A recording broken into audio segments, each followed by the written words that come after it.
Hi guys, welcome. I'm just unmuting everyone, make sure we can hear. We've just been arguing off stream about Luton assets, so that's gonna be nice. So we are FPL IQ, and I'm FPL Hall Rob, and I'm joined today by FPL Planner Tien and Teacher FPL Lucian. How are you guys doing? Let's start with Tien because you're just below me on the window box on the side. Yeah, no, very good. Can't wait for football to be back on the weekend. And yeah, I think I've got my drink here, so we're ready to go. Lucian, how are you feeling? I am sunburnt, absolutely sunburnt, even though it doesn't look so. And yes, it has been hot in Malaysia, so I'm just glad that I too have beer so that we can celebrate the commencement of actual football after the transfer window closes. Where did you go? What were you just outside or? Well, my students, majority of my students, are conducting a water rocket project. So this week Oh, was launch week. I've been under the sun just watching them launch their rockets and recording how high they go. It's nice. been good. Classic, the classic. So today we're going to be going through potential wildcard windows because it kind of feels like from this game week, is when people are starting to look, and I'll talk about some strategies as to why you should really think of a wild card in advance, because I'll talk about dead ending. I think is a very underrated strategy. We'll be looking at game week 5, game week 8 to 10, and then game week 11 plus for these windows. Like the 8 to 10 window will be slightly similar, so we've not done individual ones because I think the fixture swing, which you can see, this is from Tien. You said it's from Lego Mane when you sent this to me. The picture about the hop on, hop off suggestions of Yes. potential, and you did some Yep. lovely circles on it just to make everyone see. But yeah, he's if you don't follow Lego Mane on Twitter, he's very famous for doing some lovely graphics and hop on, hop off fixtures and things like that, right? So definitely have a look for him on Twitter. We'll also have a chat about the double game week in game week 7 for Luton and Burnley. Now, of course, double game week, your eyes light up. You think, oh my God, this is wonderful, amazing, potential triple captaincy, but it's Luton and Burnley, so is it worth investing?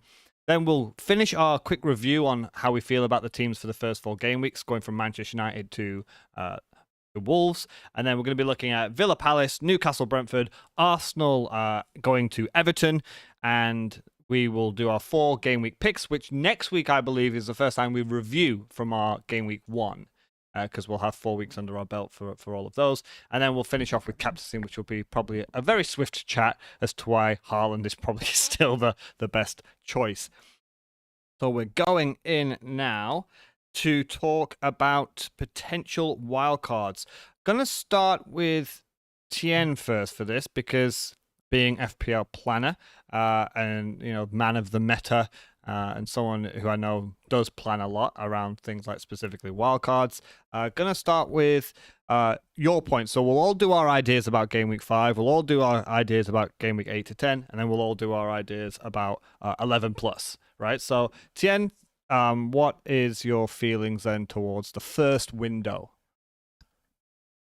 Yeah, so I think I've seen quite a few people have already activated their wildcard for this game week. Which is fine. I think obviously people can activate their wildcard whenever they want. Depending on their team, right, and what they want to achieve.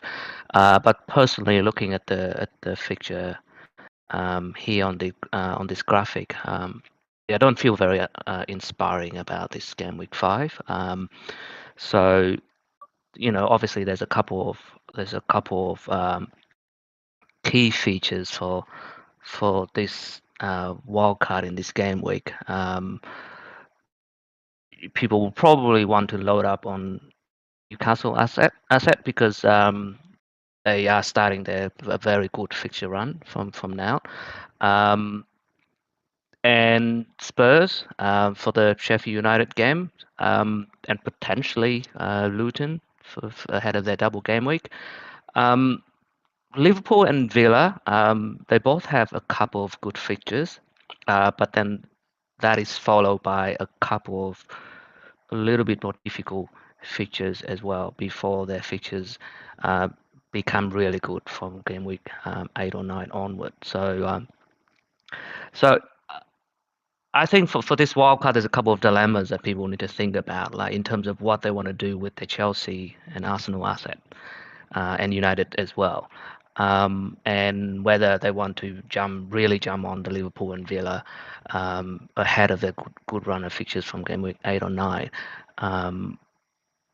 which personally I think it might be a little bit too far ahead of the curve, like in terms of beside Mo Salah, like do you really know who else you wanna go in terms of Liverpool?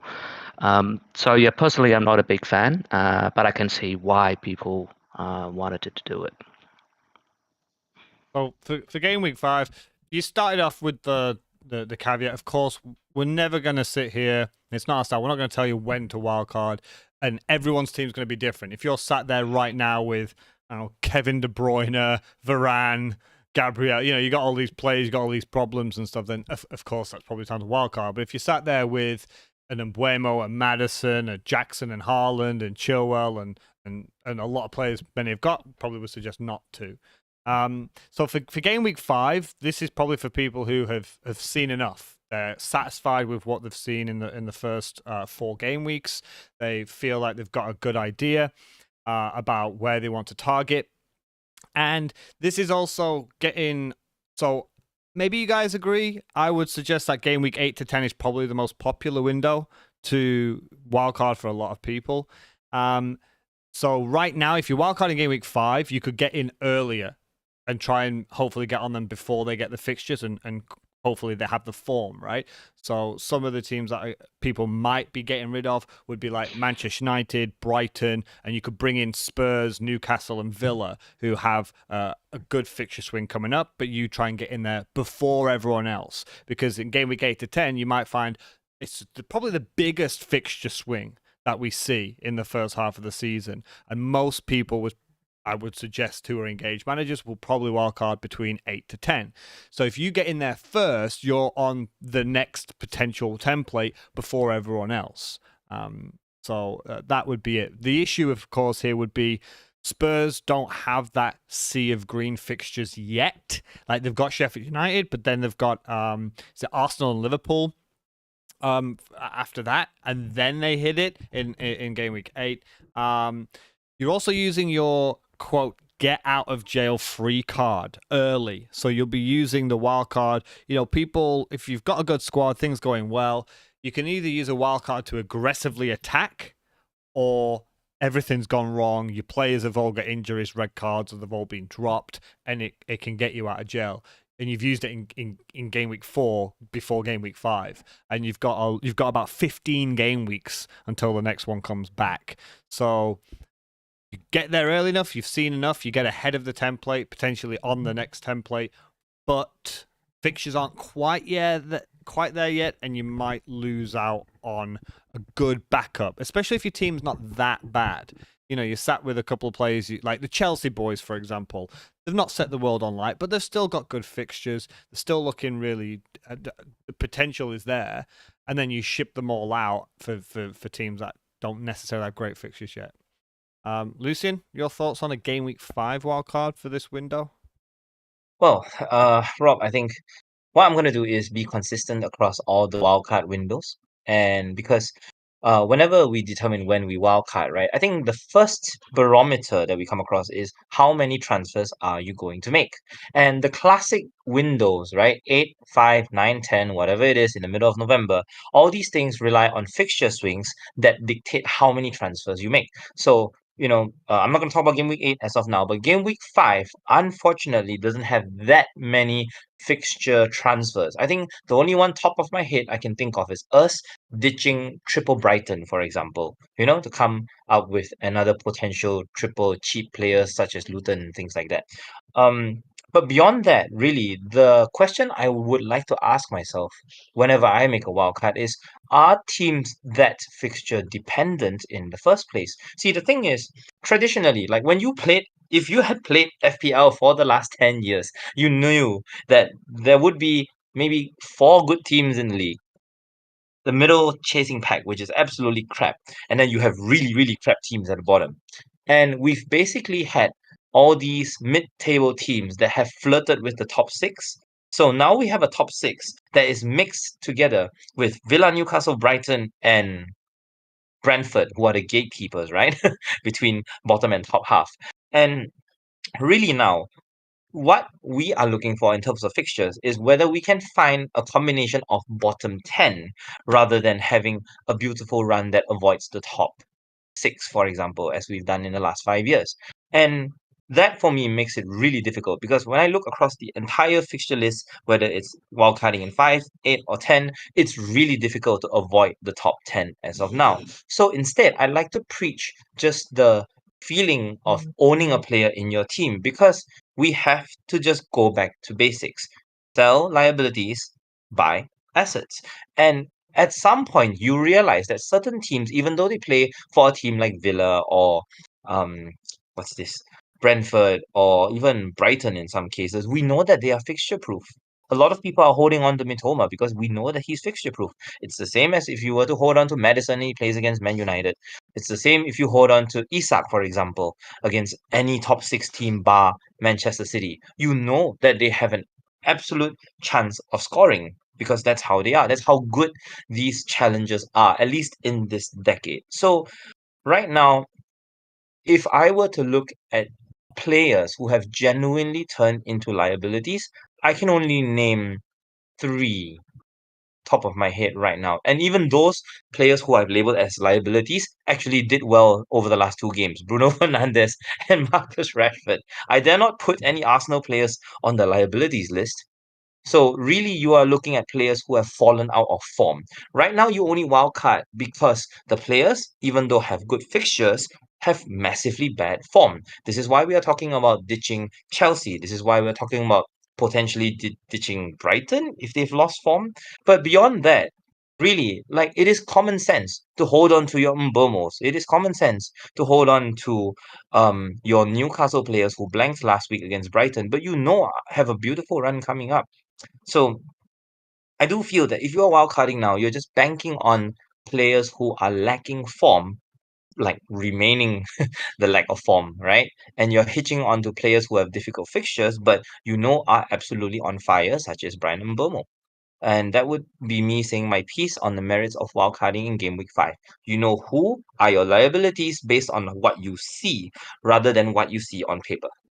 And I think there's a good point there about, we've got sort of the main sort of 3 to 4 teams that we want.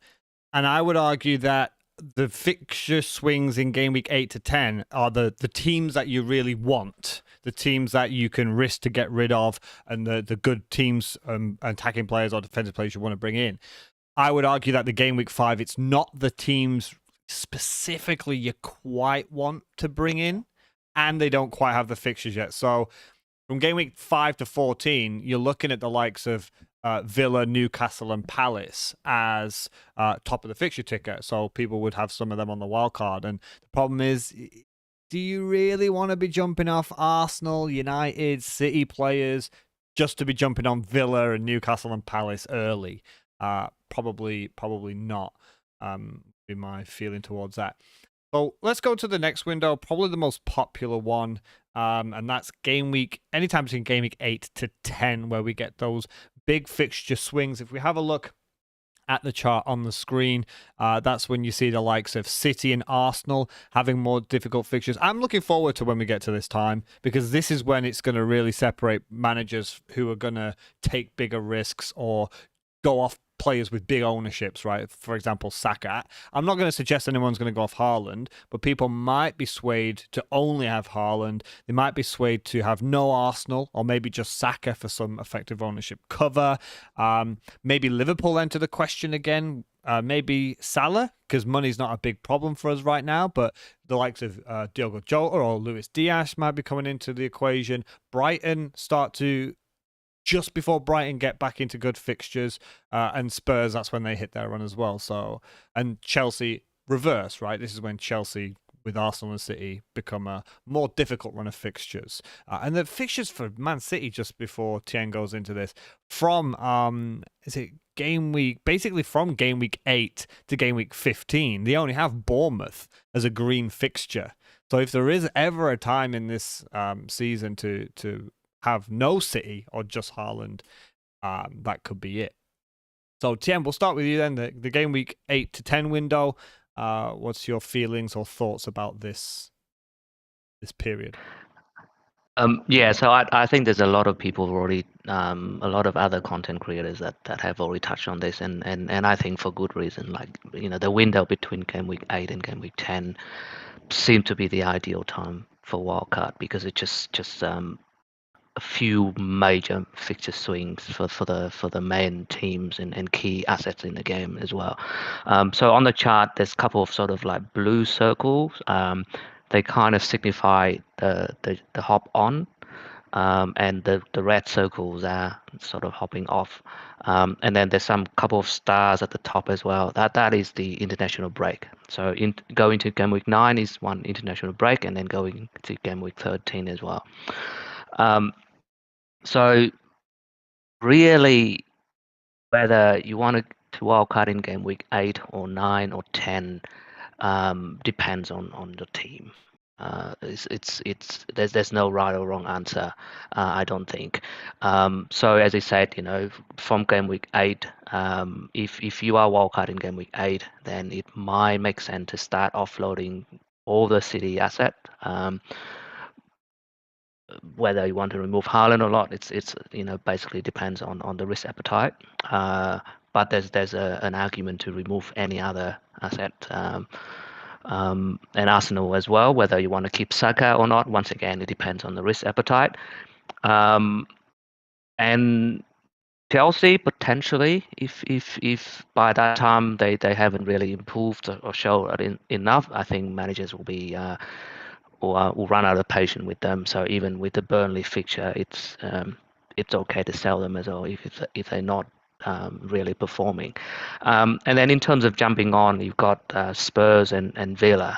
They're really starting their good fixture run. And there's an argument to jump on Liverpool as well, because even though they play Brighton in game week 8, he can easily get ahead, get Mo Salah in or one or two other of the Liverpool assets and get ahead of the game. Game week 9 is very similar, I think. Now, obviously, the other advantage of game week 9 is the international break. So you got longer time to tinker with your wild card. You can react with and the international break injuries and other news. Don't bang on the price rises anymore, because that's not a thing anymore. It's been a myth for a long time, but it's been proven time and time again that you're not going to benefit a lot from the price rises in the international break. But it might be a slightly better time to jump on the Liverpool asset. You might start to think about bringing back the Brighton asset as well if you already sold all of them. Provided that I think by that time, if people didn't wildcard in game week 8, I think most people will have at least one Spurs asset by then, so that you're not going to miss out on the Luton fixture there. And it's obviously the more ideal time to jump off all the Chelsea assets as well. And then in game week 10, there's a couple of slight differences in terms of the assets that people might have sold or even selling in the game week 8 wildcard, like Arsenal or Brighton. It's actually time to bring them back or start thinking about bringing them back, because Arsenal and Brighton will have some good fixtures from game week 10. West Ham as well seem to have a good start, good run of fixtures from game week 10, starting with Everton at home. So there's a couple of minor differences there in terms of if we wildcard in game week 10. So I think there's no real right, right or wrong answer. Whether you do it 8 or 9 or 10, and I think it really depends on what you're doing now. So I think just reiterate the point that you made, that it's really team dependent, and what you are doing with your free transfers between now and then would be heavily influenced by the decision whether you want to wildcard in game week 8, 9, or 10. So, for example, game week 7, we're going to touch on a little bit later, is a double game week for Luton and Burnley, right? Whether you want to load up on their players ahead of their double game week will really impact on, because there's only 2 or 3 free transfer between now and game week 8, right? So if you use your free transfers on the Luton players, for example, then you can't really fix other problems in your team.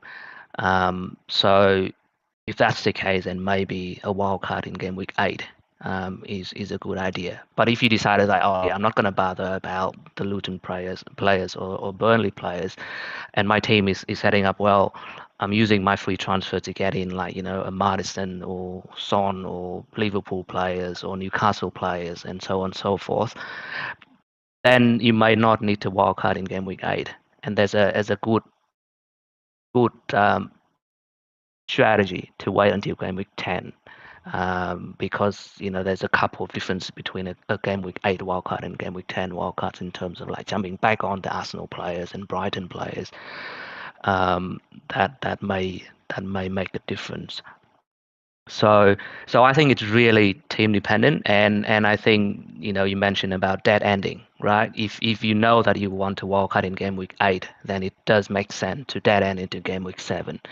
Load up on the players that you think will do well between now and game week 7, and then you just wildcard and reset the team from game week 8.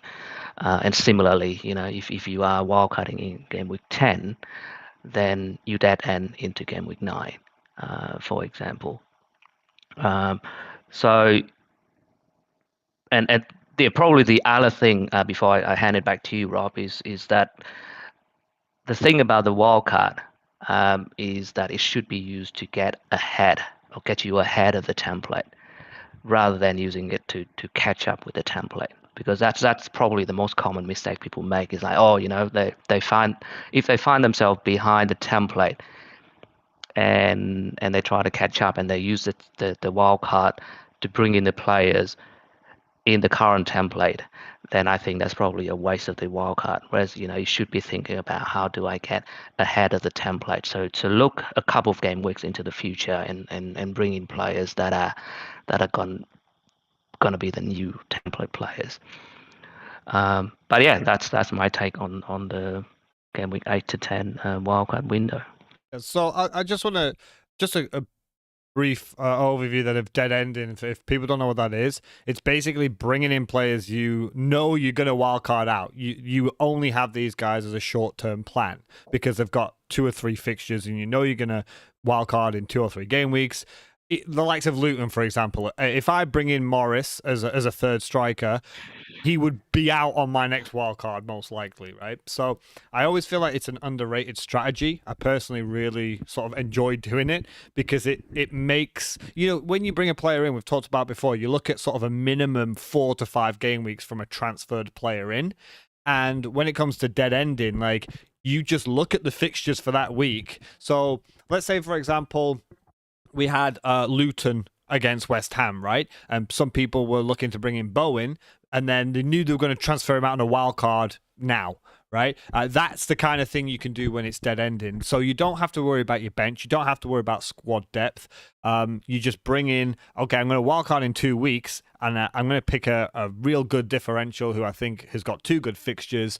Next week, I'm going to bring a player who just has 1 great fixture for that one. So whoever, the game week before you wild card, whoever's got Sheffield United at home or Luton at home or Burnley at home, you bring in their best player, and then you wildcard the next week. I think it's a really good strategy when people plan that enough ahead with the free transfers, as long as everything else is all right. So if you are looking for like a game week 8, game week 9, like you said, you've got just a few free transfers left, and you can just focus that on every single short-term fixture for those potential big games, rather than I'm bringing in a player and I need him for 10 game weeks kind of thing. So, 8 to 10 outgo Arsenal and Chelsea if you're earlier on, but you'd probably just hold if you wildcard in game week 10. Arsenal, that's when the fixtures almost turn again. I would just argue, we've talked about this before, I'd just have Saka. I wouldn't have any other Arsenal players at all. Maybe Saliba for the run, but he'd be back in like game week 12. This would also be potentially a no Haaland time. I'm never going to advise that. He's like 92% owned now. I just don't think it's worth it. We're not scratching for cash. But this could be a good time where I might be the opposite of you guys and really look at Mo Salah, because I was the only one in our group that didn't have Mo Salah because I said I wasn't going to captain him. I didn't think he was worth that money. But from game week 8 to game week 15, that's when Liverpool had that good run from game week 9. So if I did have Salah on a wild card, and we're not worried about money because it's not a huge issue with the likes of Mbeumo and Eze and Matoma all being good value. That is a time when I think is a good one to have Salah because you'll captain him. So I think that's what makes him worth his value. So Liverpool, Spurs, Villa and Palace. If game week 8, if game week 9, you can add Brighton and Arsenal into the mix. And out would go Brentford because that's when their fixtures become more difficult. The issue with this template would be what I said about the positive for game week 5. A lot of people are going to wildcard in game week 8 to 10 for engaged managers, and we're going to be targeting these similar sides. We're all probably going to keep hold of Haaland and Saka on wildcards, and we're all probably going to bring in Liverpool, Spurs, players, so you would be sort of with the template rather than what Tien said about trying to get ahead of the template. But there's a reason for that. I would argue game week 8 is the most optimal because that's when the more teams fixtures swing. Game week 9 could be worth holding for that one more week, just because of the international break and what you said about potential injuries and issues. You don't want to wildcard in game week 8 and then have 2 of your players get injured during the international break, which would really suck.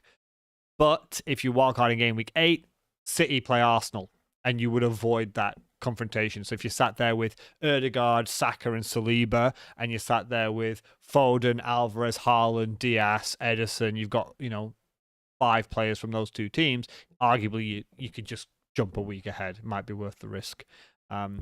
Lucian, your thoughts on the game week 8 to 10 window? Well, I've got to admit that a lot of my points overlap with yours, but I'm going to emphasize on why we wildcard, because I think I'm gonna quickly summarize what my thoughts are on fixture swings. In the end, when we pick fixtures, or at least when we choose between a group of fixtures, we are only looking out for 5 teams, maybe 6. The 3 promoted sides: Everton, Bournemouth, Wolves. You're just literally looking at these 6, right? You're like looking at who these 6 teams play.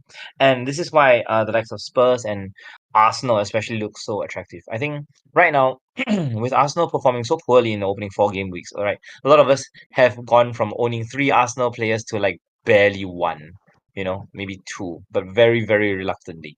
So I think the game week 10 swing especially allows us to switch from having 1 Arsenal to 3, because as you said, not to say that we won't own Haaland, but there will be instances where Haaland will be away to Man United in 10, Chelsea in 12, home to Liverpool in 13, Spurs 14, Villa 15, and we can genuinely look at captaining the best Arsenal attacker who plays Sheffield United, Burnley and Wolves in those 5 games. At home as well. Yes, all at home, exactly. So, I mean, that is the real incentive. But I think at the same time, the real incentive of wildcarding in game weeks 8 to 10-ish would be to jump off Chelsea. I think that is the biggest thing that a lot of people have been spending their free transfers in the first 4 game weeks, building up, right? And if you are wildcarding now and you're selling Chelsea, you're basically playing to be earlier than the template that will form in game week 8, which brings and segues into my main point. As Tian said, if you wildcard, you can either wildcard defensively and predict the early template in game week 8 by owning those teams early, or you can attack the template and hold, buy certain players early or buy certain players late. And as Rob said, dead end, right? You dead end certain teams before the game week 8 swing starts. So I mean, the question comes down to, in the end, what we do versus what the template does. In game week 8, everyone's going to have triple Arsenal, a lot of Spurs, a lot of Aston Villa, and such, right? Do we want Spurs, Villa, and Arsenal early? I'd say no. But do we want to be on par, or do we want to own somebody else besides Spurs and Villa if we wildcard at a different timing? Maybe. But I won't argue the merits of that because I want to bring a completely different point altogether. I feel that we do not talk about Salah enough because I think as of now, a lot of people are already rushing to bring Salah in already. So what people will do is that they own Salah now, and then in game week 8, once we have seen 3 to 4 games between what system Klopp is settled in, especially when Europe rolls around, we actually sell Salah to own mid-price Liverpool attackers instead of Salah to match his value. Because Rob, it's exactly as you said. When you own Salah, you are not going to get 12 to 13 points a game. They are not going to be as value for money as your 6.5 million Mbomos and your 6.5 million Mitomas and your 6 million Ezes and your 6 million Edwards, So owning Salah by default is already putting yourself in a worse position, but in a more stable position. But if you wildcard in game week 8, you are swapping all your stable players for players with really high ceilings, such as your mid-price Liverpool midfielders, maybe Son, because Spurs swing is that good, and of course Aston Villa's Musa Diaby, who technically has a huge potential to haul as well, at least compared to Ollie Watkins. So that would be my say. Swapping players with very high floors, traditionally, such as Madison, for players with really high ceilings in game week 8 to 10. I like that because, and you said if you wildcard in game week 5, now could be the time to get Salah as well, because if you're going to captain, but this is why I said I'm looking forward to from game week 8, because that's when I think the game is going to go wide open. People are going to start captaining other assets. Wildcards might differentiate. So someone who wildcards in game week 8 should, in theory, have a slightly different from a team who wildcard in 9, who should, in theory, have a slightly different team from someone who wildcards in game week 10. So I am really looking forward to when we get to that point. And if you are wildcarding now, Salah is 25.8% owned. We're talking about arguably the greatest FPL asset of all time. He's not going to Saudi. He's still there. And if you, even like this weekend, maybe captaincy, but I just think 8 is the best window. 8 to 10 is the best. So we'll go into the final window, and that is 11 plus. So Tien, we'll start with you. 11 plus thoughts. Yeah, so I think a lot of people are going to use their wildcard by then. It's getting to 8. If it's not happening in 8, people will be itching to do it in 9, and if not happening in 9, people will be itching to do it in 10. So beyond that, there's no clear sort of fixture swing that is sort of that scale that he can feel like the wildcard is a good sort of reset button to really get on top of those fixture swings.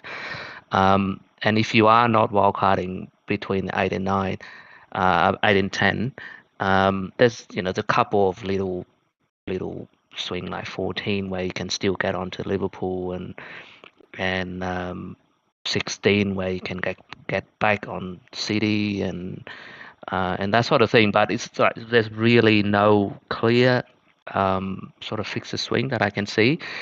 So perhaps if you are holding for that long, might as well just try to navigate all the way through to 18, where City will have a blind game week together with Brentford.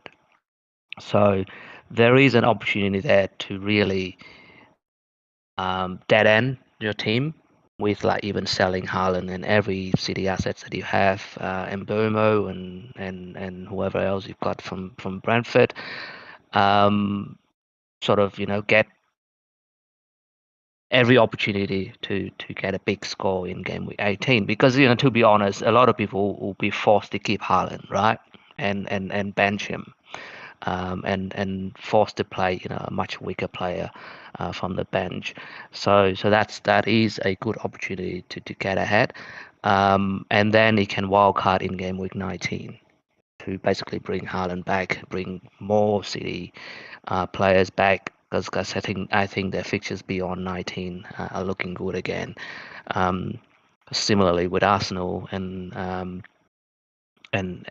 Brentford as well, for that matter, and he can clear out all the Spurs asset and maybe Aston Villa asset that he've been sort of loading up to that point as well. So there is an opportunity there, but keeping in mind that game week, I think between the end of game week 18 and game week 19 deadline, that is between the Christmas Day and Boxing Day.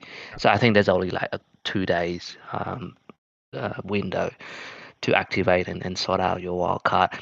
And during that time, there's a lot of rotations as well. So it might potentially be a little bit tricky to navigate. And you got to ask yourself, like, if your team, or you have to use free transfer to navigate all the way to game week 18, you could potentially be very far behind from the field, because your team will be suboptimal for the game week 8 to 10 period. You're using transfers, free transfers or hits to catch up with the template and all that sort of thing. Like, is that really worth waiting for? For game week 19 to play your wild card. So yeah, there is an opportunity there, but I think there's quite a few risks associated with that. I feel exactly the same. In my notes here, I put, it just feels City dependent. And if you're someone who just has Haaland most of the time and maybe a Diaz or maybe one other, but we don't usually go all in on City a lot of the time. Game week 16 to 19, it's all the Club World Cup and stuff, but coming back to it, it's exactly what I agree with. It just feels it's too late. We're talking about attacking, getting early on the template, or attacking, making a big move to get ahead of everyone. You're well behind everyone if you wildcard after game week 12.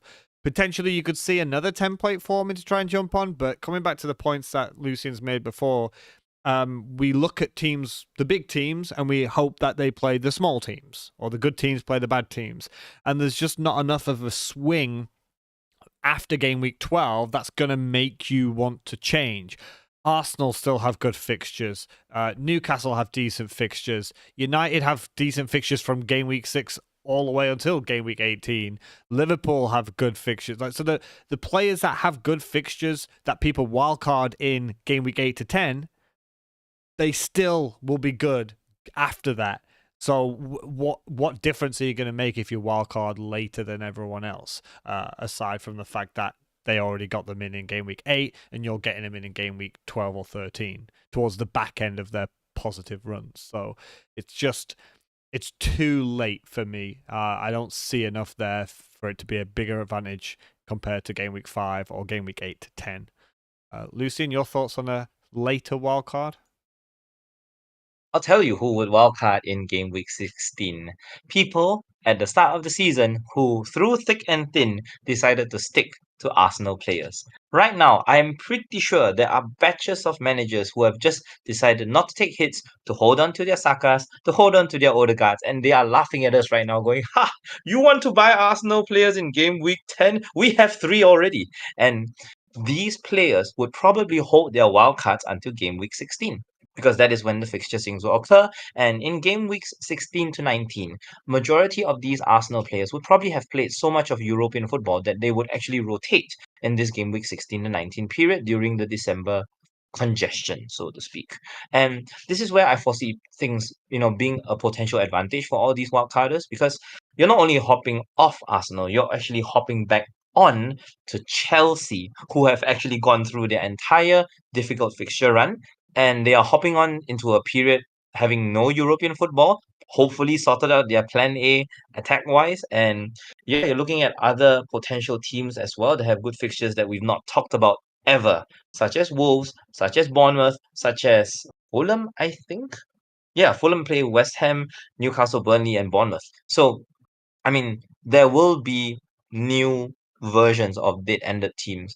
Or at least we can definitely foresee certain teams jumping on certain players like these, because yeah, it's really difficult to jump off triple Arsenal unless you've been spending free transfer after free transfer selling Arsenal so-called liabilities. Because like, even if Arsenal players have a bad score, you don't feel like they're the biggest fires to transfer out unless you're super stressed over a Martinelli price drop, for example. Such as me, ironically. But yes, I do feel that Game Week 16 does present a mini opportunity for certain managers who have held on to Arsenal players for a very long time to just jump off them and just refresh the squad before the January and the December congestion kicks in. Yeah, I said I felt stupid before when my simple point was, if you don't wildcard and you've got City, Arsenal, Liverpool players in your side, doesn't matter who they play. They're good players. They are professional football players who are very good at football. So it's not like, oh my God, my Man City players have a tough week. Oh no, Arsenal have a difficult game this week. Like, they're great players, no matter, even when they play each other, you're looking at the attacking assets and there's probably going to be goals. So it's looking at the little guys in that situation after game week 12 that could give you a leg up around your 9th, 10th, or 11th man in your starting 11. Which could be key. So swapping out a Brentford player for a Fulham player or a Wolves player or a West Ham player to get you ahead. So it could be good. Now we're going to go on to change the picture. Double game week 7. So we're going to mention this now because obviously we're going into game week 5 and people need to get these players in before, right? Especially if we want to get more than one in, because I don't think any of us are going to suggest hitting in players for double game week. So a popular move for a double game week is people would maybe hit in some players, especially if they're going to bench boost. That is something I'm pretty sure we're going to agree not to do. And I think the order of this is going to be me, who is lukewarm about this double game week. I'm just a sucker for double game weeks, and I believe in the little guys, the underdogs. Then we'll go to Lucien, who I think is explicitly not pro double game week for this.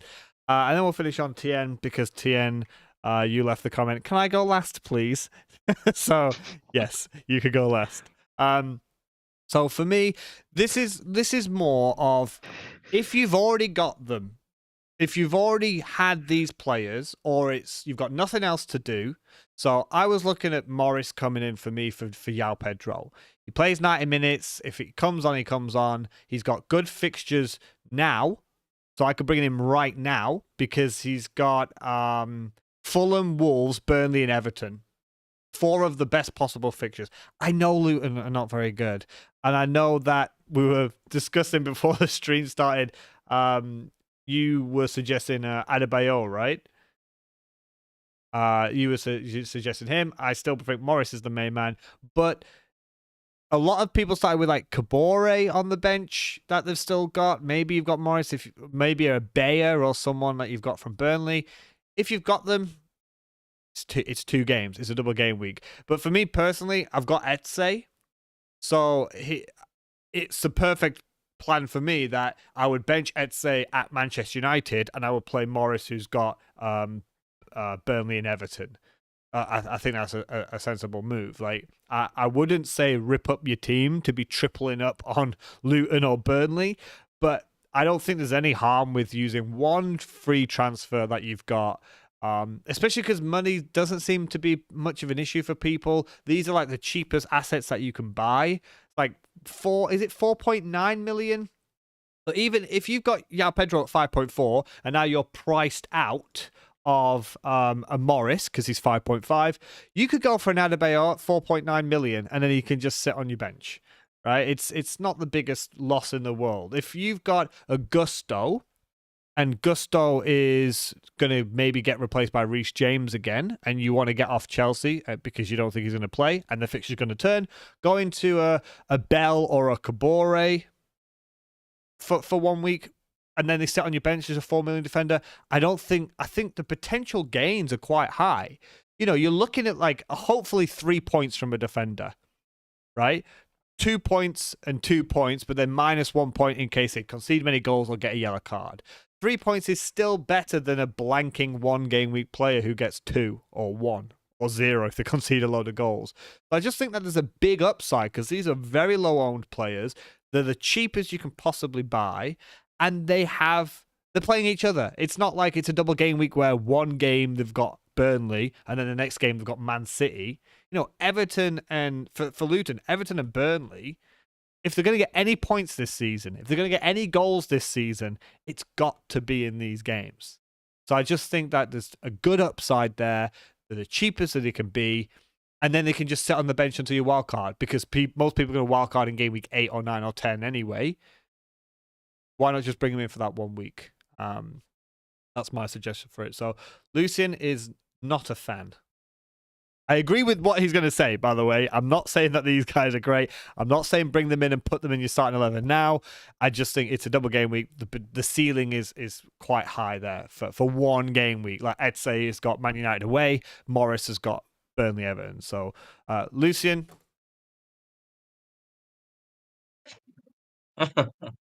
Sorry, I was just looking through my phone to see what was the price of Ross Barkley as a midfielder.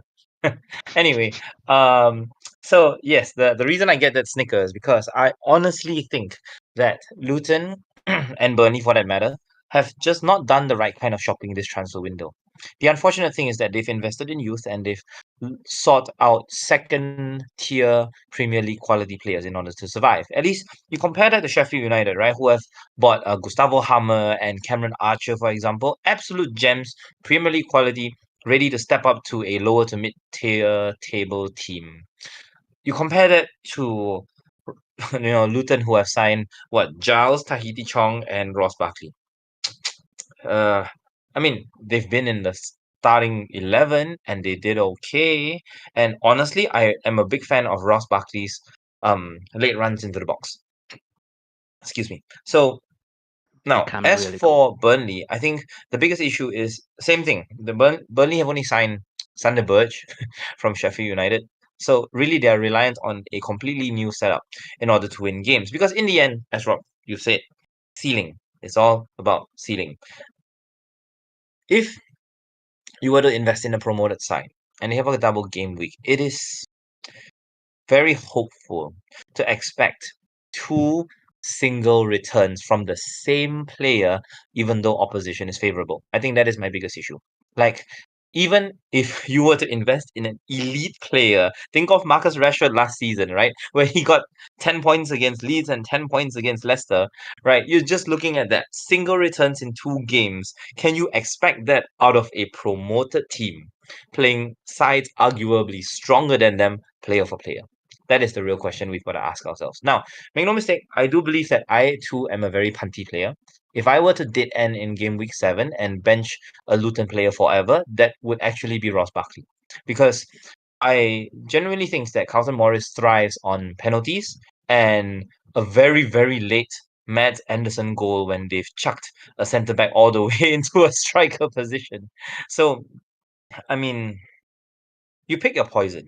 You pick your poison because in the end, you're not investing in player quality when you're picking between Luton players, right? You're not picking positionally either. You're picking based on roles. Will Luton score goals based on set pieces, a consolation penalty, some sort of direct play, perhaps from Giles, because Luton are funneling a lot of their attacks down the left now that they've moved Tahiti Chong to the left side? It all depends on your personal opinion on what shines the brightest in game week 7 itself. So I will just leave my piece there and honestly say that I have a very injured Chukwuemeka in my side still. I will happily sell him for Ross Barkley for 1 game week and wildcard him out in game week 8. And Tien, your thoughts on the potential here? Yeah, so I agree completely. It's pretty uninspiring double game week. Yeah, both teams are not Premier League quality. So yeah, it makes sense to not get overly excited about them. But at the end of the day, they play each other. So what Premier League quality are we talking about? Because they play each other. So they could end up, I don't know, 3-3, whatever. And if the main man Morris scored a couple of goals again, Burnley or Everton, then we'll be laughing, right? But at the end of the day, a double game week is always an opportunity. You get double deep into your FPL points. And I always believe that you should try to get some tickets to the party because it's about putting yourself in the position to get lucky. And don't forget, what are some of the craziest scores in a double game week? It's generally a goalkeeper On from a stones. very weak team, like a penalty save or some ridiculously random, I don't know, random clean sheet and the amount of save point, for example. You're talking about 16, 17, 19 pointers, and that's all you want. Like, it may not ever happen again, but that's one opportunity that you have to be there to catch it. So now the other thing is it really also depends on how your team is already set up. So take my team for example. I'm looking at my team currently. I can literally make no transfer between now and game week 7, and I've got a very good team where I have no space to play any of these double game week players. So I've got Cabore already from Luton. He's currently on the bench because I can't bench Ruben Diaz, who plays against Wolves. I can't bench Estupinan, who plays against Aston Villa. And I can't bench Chilwell, who plays Fulham. And potentially I might be getting a Spurs or a Newcastle defender as well. So Cabore is fifth choice defender, even with that double game week. So I actually remember mentioning this at in our pre-game week 1 show as well when we discussed your game week 1 bench boost. Remember that, like, when I say like that Luton Burnley fixture, whenever it lands, could present a good opportunity to place the bench boost. And I'm seriously thinking about for my team because of the fact that all my other players have good fixtures in game week 7. So I could choose to go like, okay, I'm not going to get any Luton players or Burnley players between now and game week 7, and I focus my transfers elsewhere. Or if I do get them, I can't play them over any of my other players in the starting 11. So might as well just bench them and play the bench boost, right? Then get, if I get Carlton Morris in, for example, I could get the Luton keeper Kaminski in as well and bench them. I could get really lucky. Or if I end up playing them, then my bench is gonna look like I don't know, a Pickford playing Luton, Diaz playing Wolves, potentially a Spurs or defender playing Liverpool at home, which is not that bad if it's a sort of a more attacking defender, or Newcastle defender, and potentially I have to bench Jackson as well against Fulham. So that's a pretty decent bench, right? And then obviously, we talked about the wild card earlier. I can just wild card the whole lot out in game week 8. Yeah, that's what I was gonna say. And Like clear maybe them out. not bring Clear in them a Spurs out. defender and wildcard him in. Well, yeah, so I've got 3 free transfers. 2 of them could be for Luton players, and 1 of them just for whoever else I want. Whoever And has a normally one I good would, game week in 7, yeah. yeah. What I would probably prefer if I am to play the bench boost is to upgrade Bulldog into a better defender. So it could be a Newcastle defender, for example, who has pretty decent fixtures between now and then.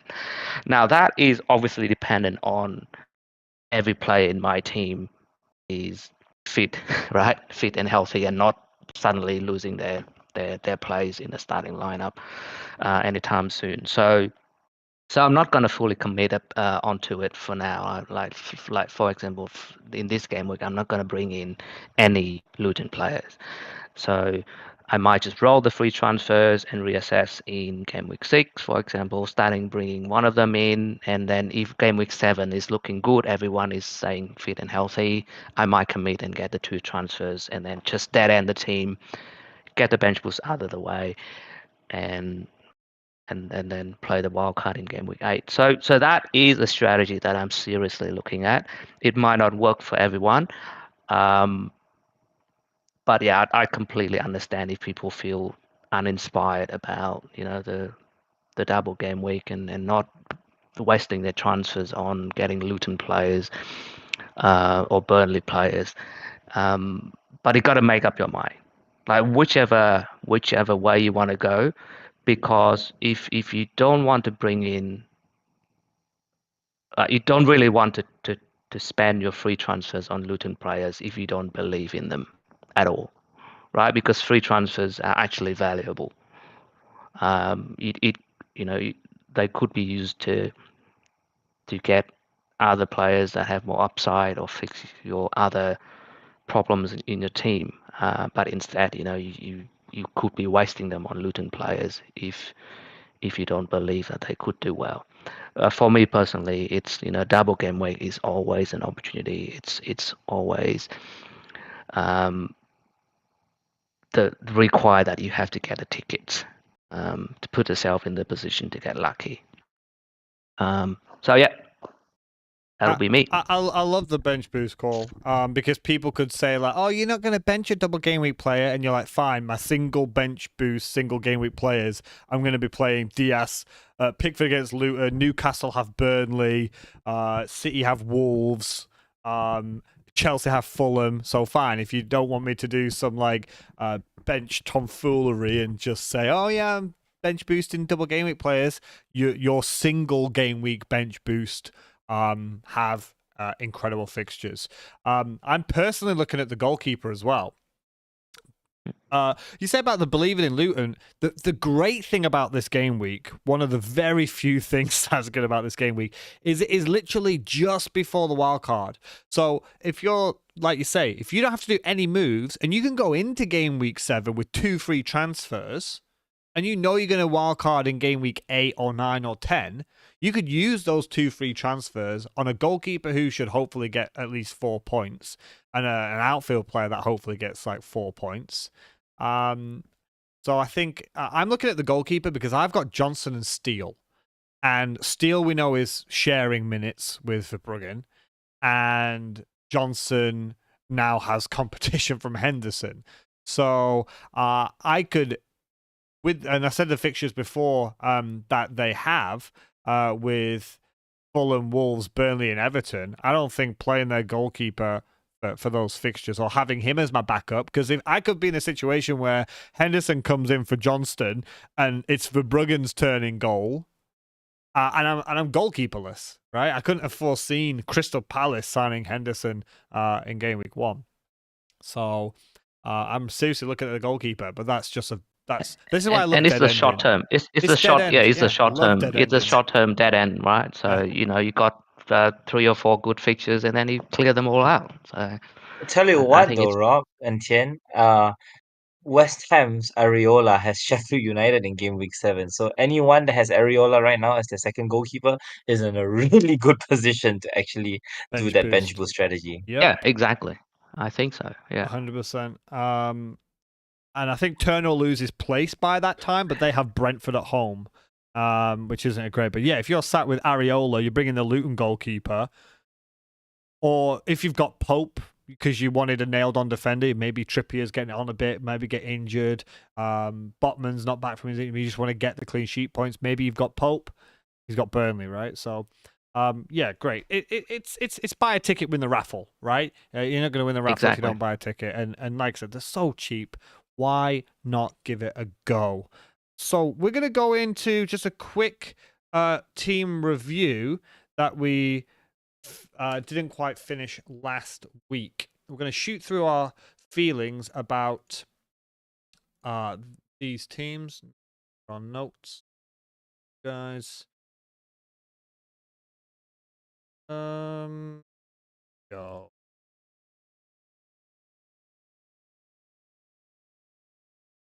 Starting with, I believe, Manchester United. There is actually, so on the screen, these are predicted lineups that I did with Lucian in pre-season. So you can see I was actually 100% correct with my pre-season prediction here. Oh, I wasn't. Sancho's there. It wasn't Sancho, it was Garnacho. So close. So the big one about Manchester United now, before we have a quick review, is the Anthony question. And there's a lot of chatter going on that Bruno could potentially be going to that right wing position. In general, Manchester United they are the sticking point for me, because in the Lego Mane fixture swing, I mentioned just very briefly that Manchester United have good fixtures still from now to like game week 16. But they're showing us in the first 4 game weeks exactly why they were a top 4 team, but scored the fewest goals. And I think we're seeing that again. We're seeing another season where Bruno Fernandes is right at the top where you want him for your potential returns and assists and goals, but it's not coming to fruition. And if he goes out to that right wing position, that's not good. Like, he's almost as far as away from Rashford as you want him to be, which isn't ideal. So, Tien, as our resident Manchester United fan, how are you feeling about just quickly the first 4 weeks for this United side? It's very tricky.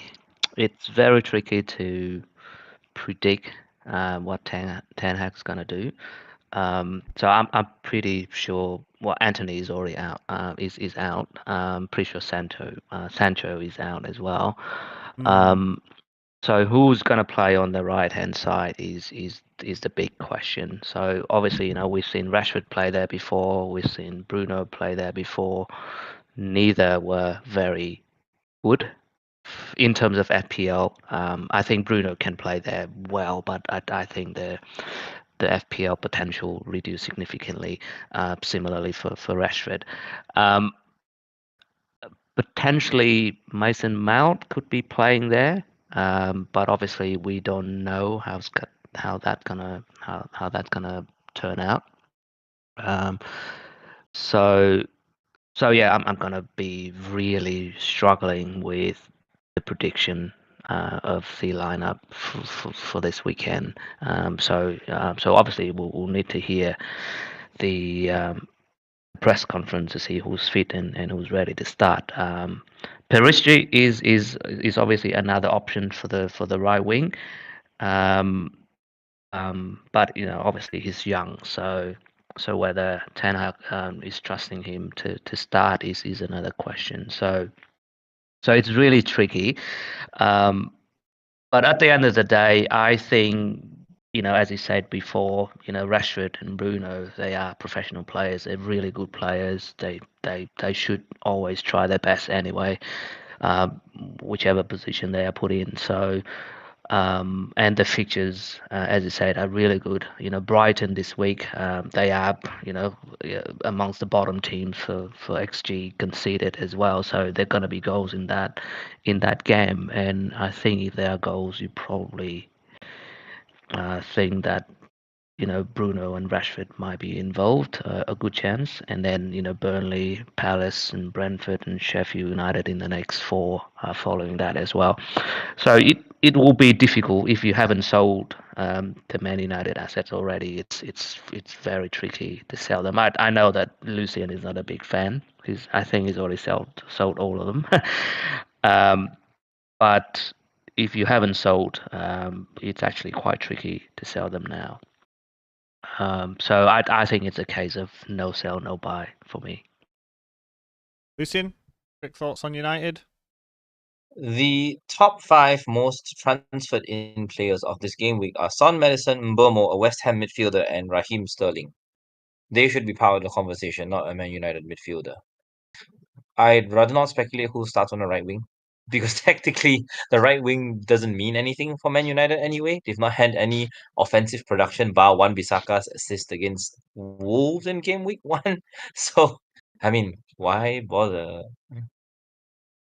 Right, because I want to shoot through these because I want to go to the matchups. We just didn't finish this last week. Another team that's been disappointing for me, but let's go a bit easy on them because they've had one of the more difficult starts of the season. Is Newcastle United.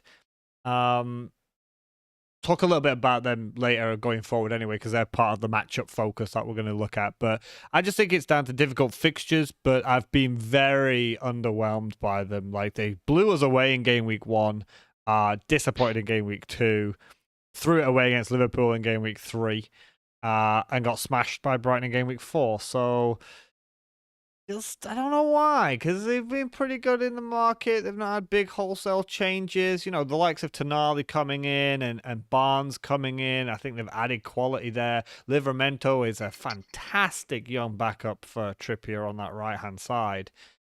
Just hasn't gone well. I blamed Eddie Howe for the Liverpool result. I think he made a big mistake tactically in that game. But thoughts on Newcastle? Just a blip at the start? Tien?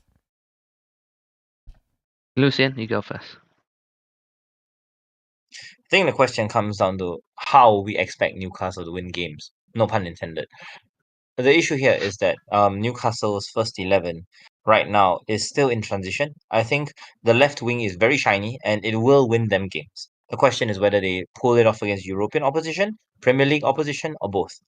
The biggest topic of conversation is not about who shines brightest for Newcastle. It's actually about whether they rotate players when Champions League football starts. So I think it's a wait and see. We just have to keep it simple and see what Eddie Howe's policy is, given that he has so much attacking talent at his disposal, Livramento included.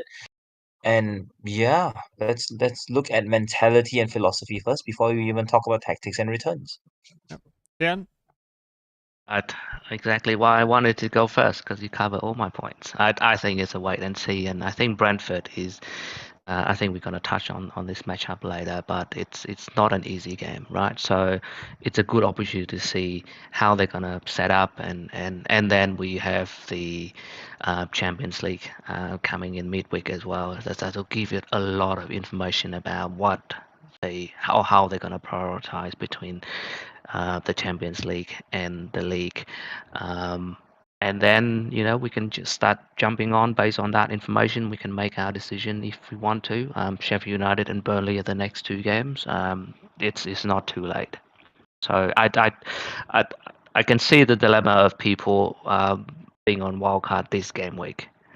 They have to decide, how many Newcastle players they want to load up on, and I don't think you have enough information to make that call right now. Not showed it. I mean, a Botman or Shaw on the bench for this game week isn't bad for a wild card, but are you going to jump on Isaac and Wilson yet? Be just a touch early for Newcastle. Nottingham Forest. I've just been surprised how well statistically they're doing in defence, but I've got no notes on it. This is just a team I ignore. I target, if anything. Lucian, anything you want to mention about Nottingham Forest? The funny thing is that a couple of people on Wildcard have approached me for advice, and I told them that as their 8th attacker, they should rotate Awoni with Eze. Genuinely, if you have the budget. Like, if you don't want Mohamed Salah, you can actually afford Awoni and Eze as a rotation pair because their fixtures are beautiful. So that's all I'd say about Nottingham Forest at the moment. Tien? Yep, I'd mentioned that last week, right? It's a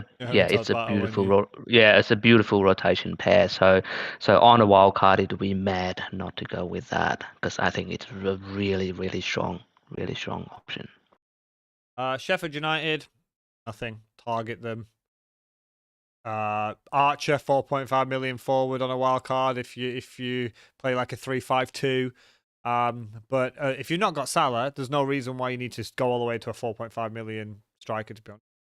You could get a 5.4 Morris is what he wants. 5.5 Morris, 4.9 Adebayor, 5.4 Pedro now. Nothing. I've got nothing. Target them.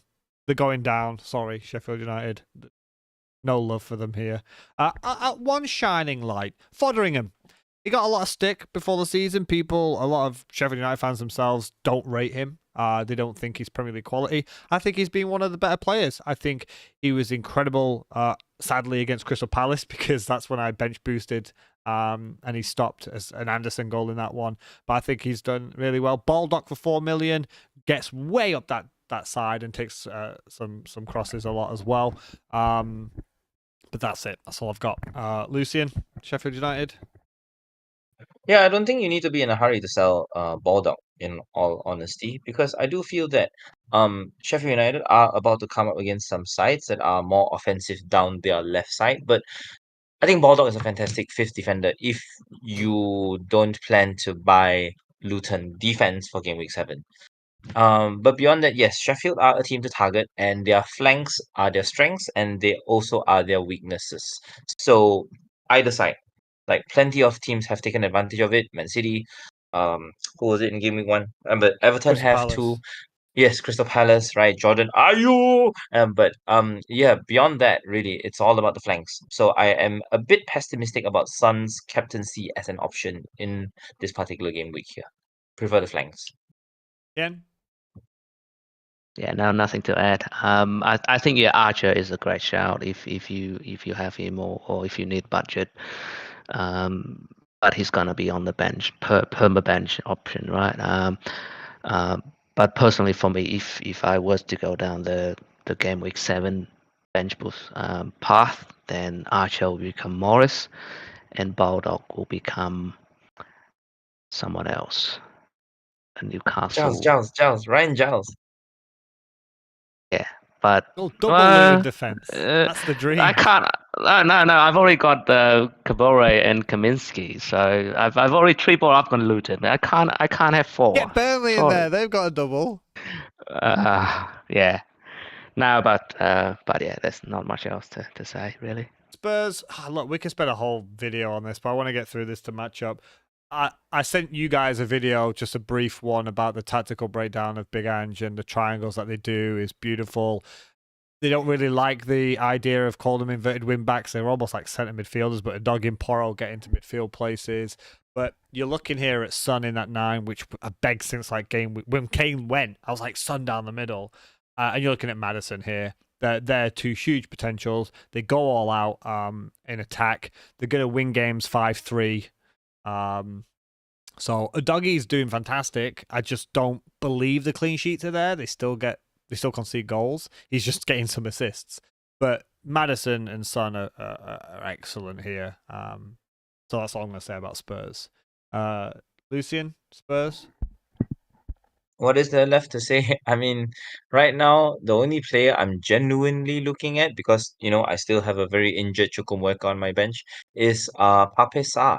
I'm a very, very big fan of Sarr, and I think Good. he will be part of the conversation very, very soon. Because if Son does not perform against Sheffield United, Sarr is the one making the runs that resemble Harry Kane's ever since Kane left. Like, if you want Madison with the ball outside the box, Sarr is the one that's actually bombing into the box. Son's actually waiting on the edge of the 6-yard area. So, I mean, it's a call now, but we just got to wait and see until, Sarr's part of the conversation. It reminds me of what John McGinn does for Villa recently.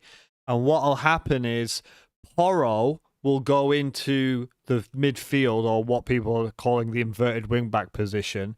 And what that does is that creates that triangle, which then pushes Sarr forward and gives him license to make those runs into the box, which is why we've seen him. And is he still 4.5 million, or maybe he's 4.6 now? It's 5.5, I think.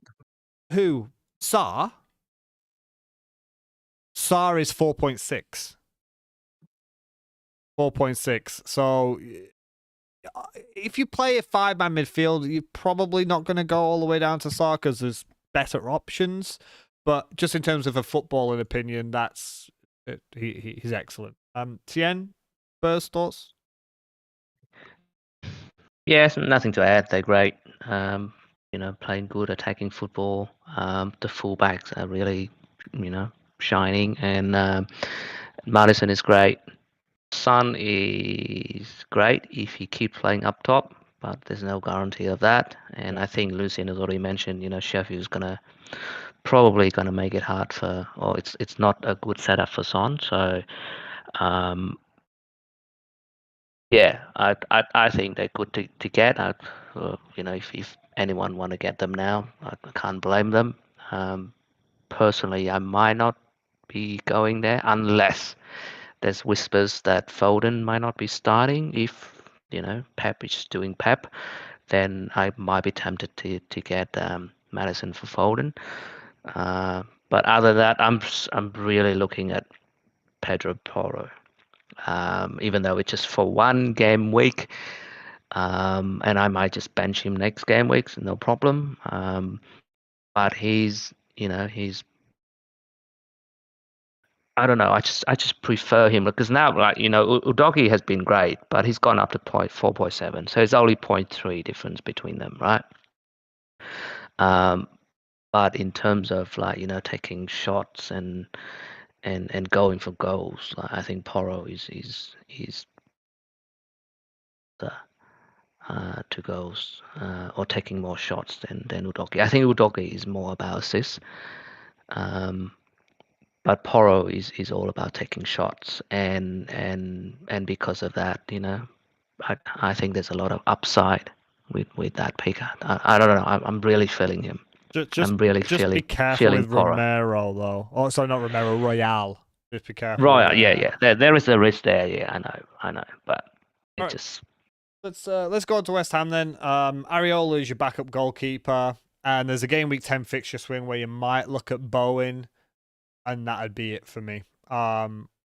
They low possession, pure counter attacking side.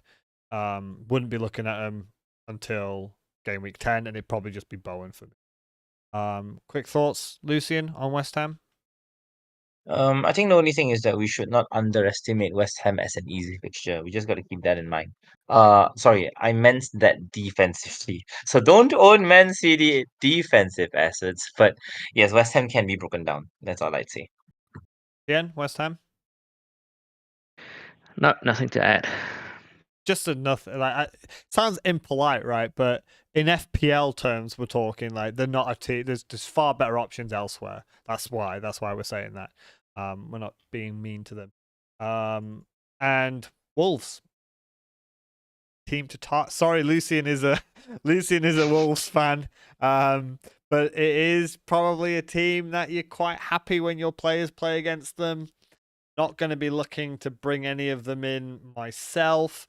They've got Luton in 6, Sheffield in 10, Fulham in 12. They don't have a run of fixtures you can bring them in. Maybe if there's a good rotation pick, but struggle to put the ball in the back of the net. Struggle to keep a clean sheet.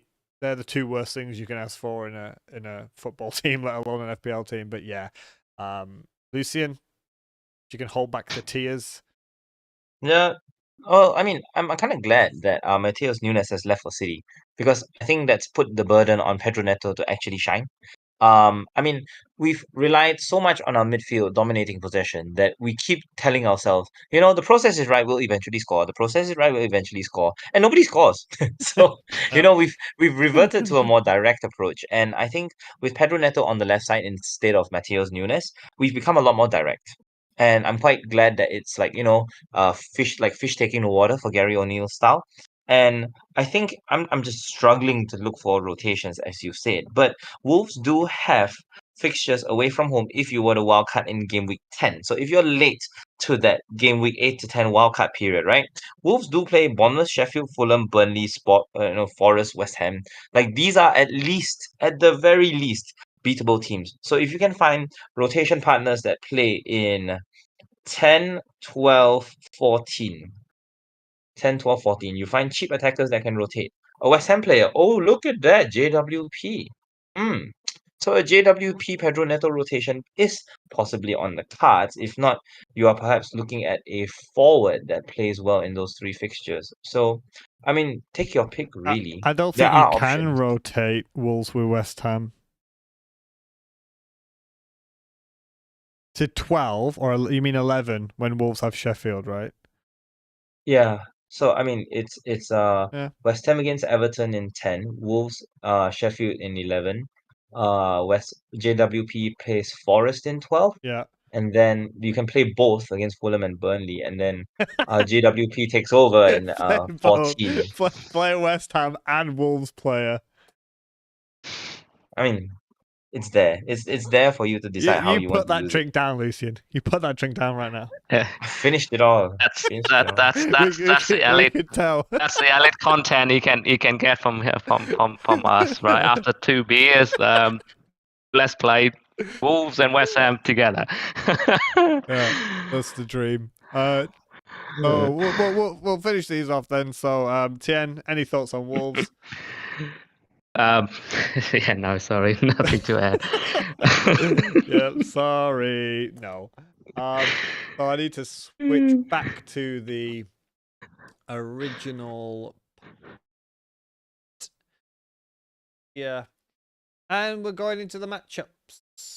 So first up, so when we do matchups, I can delete that text all now, so I don't have to tell everyone it's a pre-season predicted lineup, so they don't think I'm crazy when I'm sat here suggesting Sancho is going to play for United.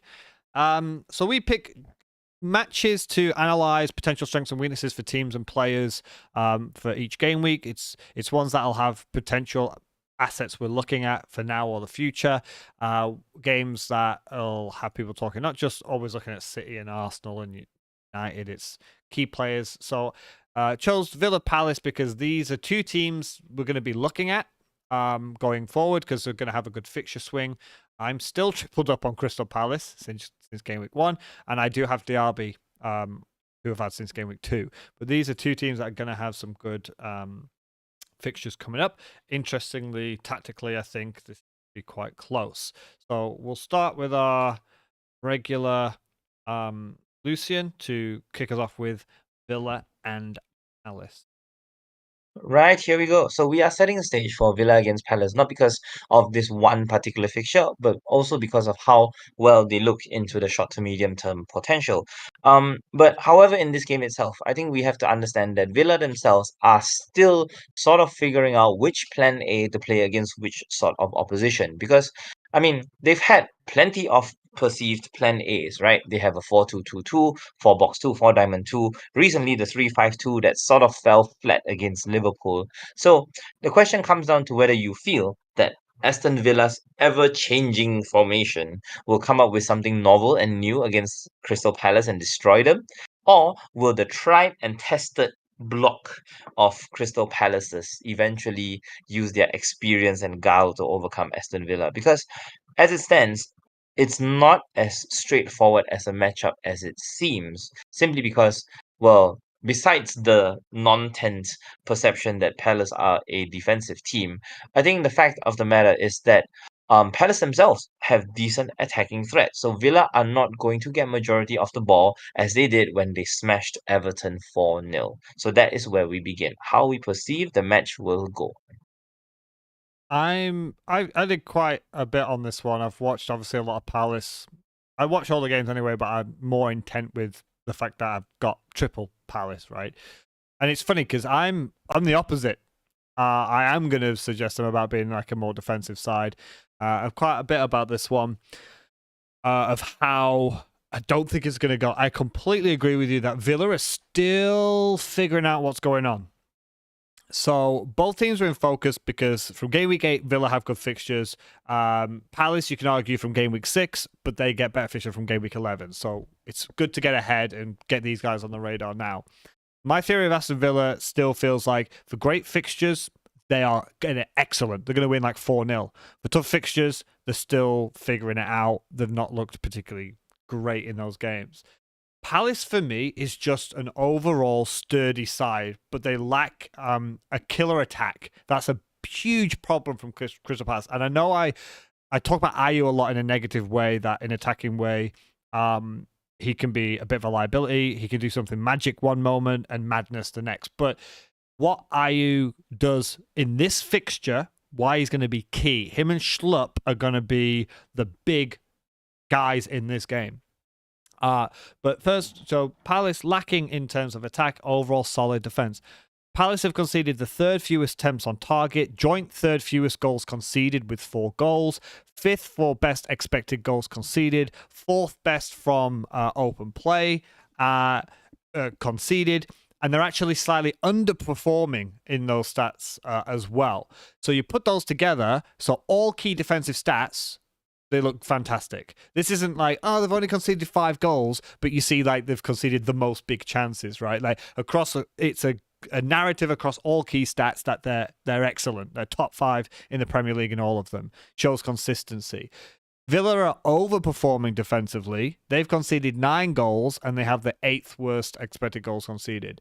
I still think this is going to be a low scoring match, and I do think Villa will dominate possession and potentially have more attacking chances, but it's going to be a resilient Palace defence. They're going to be difficult to penetrate, and those attacking chances for Villa are not going to be lots of big, clean-cut one. Now, there is a stereotypical defensive feel for Palace. You said about it's a general comment. But Lerma and Decore protect the defence, and they close the space that Diaby likes to exploit. So Diaby likes to get beyond Watkins, which is why he looks like a second striker, and he looks like a fantastic asset, why I brought him in Gameweek 2. But he also really does well as the assist of the assister, where he gets in the space between the 9 and the 10, like just behind Watkins. But that's why he's tough to mark for a lot of teams, especially if they play like a 4-3-3. Traditionally speaking, 4-3-3. We know they change in phases and stuff like that, but if a team kind of plays a 4-3-3, Diaby is difficult to mark. Palace have a pretty, I don't want to say inflexible, but sturdy 4-2-3-1, where Decore and Lerma will sit and hang around in that space. So 2 biggest assets for Diaby is his speed to get beyond Watkins and milling around that 9-10 role where it's like, does the defender follow him? Does the defensive midfielder drop back and sit on him? Palace is going to look to counter. That's what they do in attack, and they're very good at it. This match for me plays right into Palace's hands. They're very strong down the middle, and they're very good in defense. Villa don't play with wingers to exploit arguably Palace's biggest weakness, which is Mitchell and Ward. Cash, if he's right back, and Digne or Mourinho, if they're left back, they provide the attacking width for crosses and getting down the line. But this is where Palace comes in with Ayew and Schlupp, because they are not your stereotypical wingers or attackers or wide forwards. These are guys that always put a shift in defensively. They always come back and help defensively. And they will be the ones that can nullify the Cash and Digne threat from the wings, because they don't play traditional wingers. They'll have the likes of McGinn, who makes deep runs, which I mentioned before, but they'll get picked up from Lerma or Decore. Also, the fact that if Ayew and Schlupp nullify the wide threat from Digne and Cash, that means Mitchell and Ward can tuck in a little bit more to give even more support to Anderson and Guehi, who, in my opinion, have a fantastic partnership and are 2 very, very good Premier League defenders. So you've got the attacking width getting pushed more narrow. And if you look at chances created by Aston Villa, they do create quite narrow chances. If you've got Ayew and Schlupp stopping it from the wing, they fill the middle with Lerma, Decore, Anderson, Guehi, and they can tuck around Ward and Mitchell. That's just going to make them really difficult. If Villa wants something from this, I think this is going to be a potential countering a Palace counter, where it could be a potential corner for Crystal Palace, and Diaby hangs around the Palace right side, so where Ward potentially might be, and Diaby goes in. Or it's going to take maybe a moment of magic, like a lovely through ball deep from Luiz, or it's going to be like one of those box-to-box runs from McGinn and he finally loses one of his players.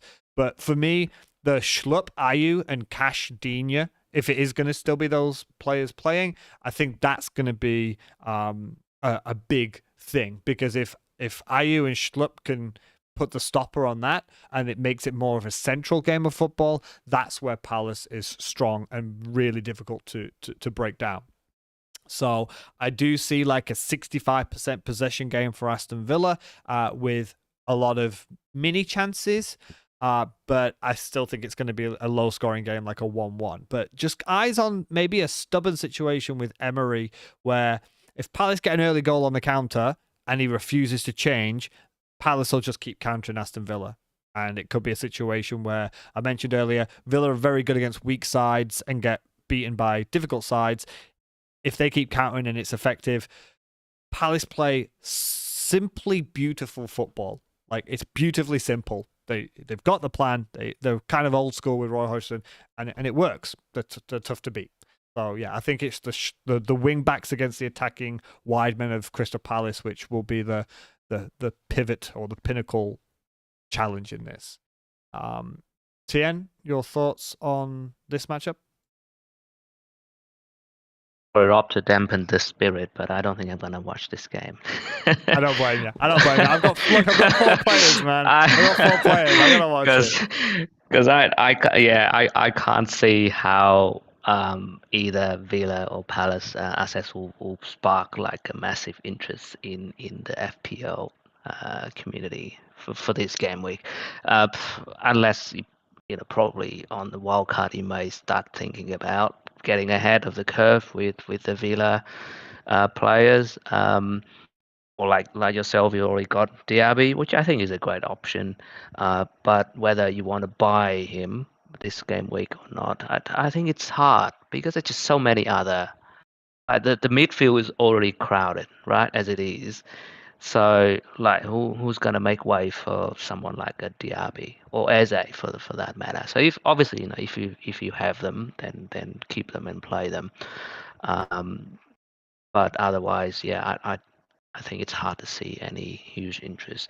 I can see that Cash is one of the most transfers in for this game week. But obviously, we have to see how Moreno coming back will impact that. Watkins is still a great pick. Doesn't seem super exciting. He's been underperforming his XG a bit, so I think Diaby may have a negative impact on his output. But he's still a decent option to keep. But once again, I don't think you'll be buying him this game week either. They still got a couple of hard fixtures following a couple of easy ones. So before game week 9 or 10, it's hard to see a huge level of interest. Okay. So let me just put the time down. So we'll go on next to Newcastle and Brentford. This is a tough one. Lucien, you want to give us your thoughts on Newcastle Brentford? Yeah, Newcastle Brentford. I think this commences the easy run for Newcastle in terms of fixtures. So we will be keenly watching on this one really as an audition for Newcastle players in our side. I think their performance against Liverpool and previously Brighton doesn't spell well for Isak because Isak did actually have big chances at the beginning of both matches and they were simply missed. So, there is every chance that Callum Wilson could start next game, right? Eddie Howe has demonstrated that last season. In fact, he might even start both, right? So the question, just like Villa, comes down to whether he wants to start either or does he want to start both? Because against Brentford, as well, they have a tried and tested strategy of Wissam Bomo and Shada, who is starting to gain prominence in that Brentford attack. So I think right now, I'm not going to go so much into player quality because pace is important. The problem with playing against teams like Brentford and West Ham is that they are comfortable having not majority of the ball. If you try to press Brentford down, Brentford will play around you. They'll go long, they'll rely on throw-in, set pieces, they'll earn corners, and they will generate big chances from all those dead balls and such. I mean, they have wingers, wing backs that can all bomb down the flanks, and Brentford can be more direct than you think. But I want to comment on Newcastle because that's where we are all genuinely interested in. Because chances are we already have a Wisa or an Mbomo somewhere there, right? So Again, focus is on Newcastle here, and the question comes down to how Newcastle will win games. They absolutely smashed Liverpool, especially when they can capitalize on the weakness. Now, I'm not saying that Brentford is weak down their right side, but if Newcastle can identify a weakness within Brentford, it is occupying the space between the lines, because that is exactly where Brentford have conceded the most space. Newcastle don't have a number 10, so they will have to be inventive. And the question comes down to whether you feel that Newcastle will dominate the ball and have a number 10 sit there, or will they rely on the energy of Joel Linton, Sandro Tonali, and Bruno Guimaraes to simply just overwhelm Brentford? And that is really their secret sauce this season. If Newcastle can overwhelm teams with their counter press, their extremely aggressive counter press, you are going to see another 5-1 as they did against Aston Villa. So that is where we begin our conversation. Yeah, that's why it's such a like a 4-3-3. You're so right about like the lack of a 10. Like if they got a 10 in there, that would be imagine like Bruno Fernandes in this team and make him a 10. Like how good would this team be? So for me, both teams are mid-table for attempts conceded in the box, mid-table for goal attempts themselves. But the surprise here is Brighton are top for big chances in the entire Premier League. I have like an anti-Mbeumo agenda because I didn't start with him, I didn't bring him in, and he's killing me. I just feel as though it's just not sustainable. Maybe it's just my personal rating of this team. We need to take into account Newcastle have faced Villa, City, Liverpool, and Brighton. Brentford have faced Spurs in their first game under Big Ange, Fulham, Palace, and Bournemouth. So to an extent, I'm going to disregard stats for this one. Because I think it's a little bit too uneven against Newcastle and a little bit too positive in terms of Brentford because of who they've faced, unless you bring in last season's stats into the equation. But Newcastle are much stronger at home when they play. I think Newcastle's defense is better than all the ones that Brentford have faced so far this season. I think this is the toughest defense out of all the fixtures so far. Look, Newcastle did well in Game Week 1, underwhelmed in Game Week 2, threw it away in Game Week 3, destroyed in Game Week 4.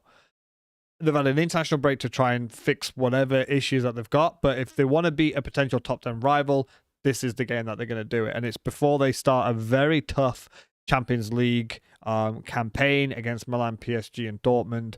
So for me, this is down to Newcastle nullifying the surprisingly effective, annoyingly effective Brighton attack right now.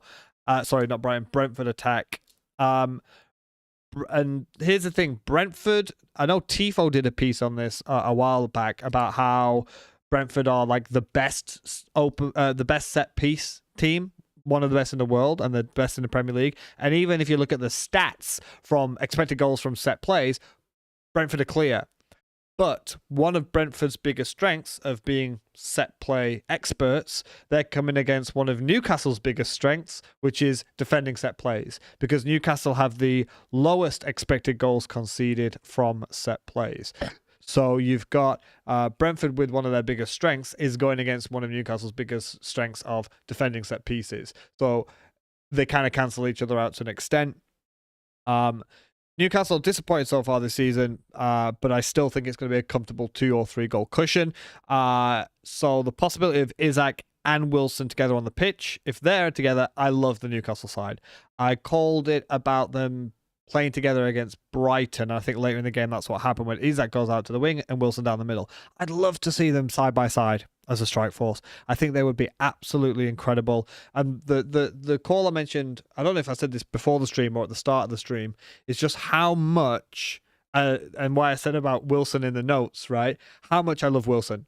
Like, I genuinely think he is easily, arguably, one of the best, if not the best FPL asset in the entire league. The only reason is if he could stay fit and get minutes. If you look at his goals to minute ratio and FPL points to minute ratio and all of that lot, he'd walk into everyone's side. If he was a 60 or 70 minute minimum a week and he stays fit, I think he'd be in the top 5 owned players in FPL. He's incredible. The start of, I think it was last season, There was a stat where, like, if you took the 38 games, if you took an entire Premier League season of 38 games of when he was fit, he's like the top point scorer. Like, he's absolutely incredible if he plays. And when he plays, he scores. He even scored against Brighton when they got thumped. If he gets minutes, I'm seriously looking at him on my wild card because I think he's incredible. I think Wilson is probably like one of my favorite FPL players. He just doesn't get the minutes. And when he does, he's not getting fit. He always gets some kind of niggle that puts him out for 2 weeks, and it's really frustrating. So yeah, that's my piece about these two guys. I think it's going to be a comfortable Newcastle win if they've gone and sorted the heads out over the international break. Tien, thoughts on Newcastle Brentford? Yeah, I think as Lucian said, it's gonna be a very important game to to learn how Newcastle, like who they are and how they're gonna set up from now on, because it's super important. It's a good fixtures run that they're starting to have. The Champions League is starting. So how they're going to set up and how they're going to prioritize between the league and the UCL games is so critical. I think they got the quality in the team. It's just a matter of like figuring out, how they're gonna play and win games, as Lucien said. So once again, I think those on wildcard this game week will have a dilemma to make in terms of like how many Newcastles they want to have and who, because I don't think it's an easy decision to make. Defensively, Trippier is always an option, but he's very expensive. He hasn't really shown the attacking potential that he used to. Attacking wise, yeah, between Isak and Wilson, and midfield, which is a minefield as well. So I think for a lot of people it'll just be a perfect time to just sit back and watch and enjoy the game, and we can hopefully learn from it, and then we can jump on from next game week before they play Sheffield United and Burnley in the next 2 games. And Brentford is certainly not an easy game, an easy side by any stretch of the imagination. So there's no urgency to jump on now unless you're on wildcard. In terms of Brentford, kind of a mixed bag fixtures in the next 6, with easy fixtures again, Everton and Nottingham Forest and Burnley, but then sandwiched between away fixtures again, Newcastle, Man United, and Chelsea.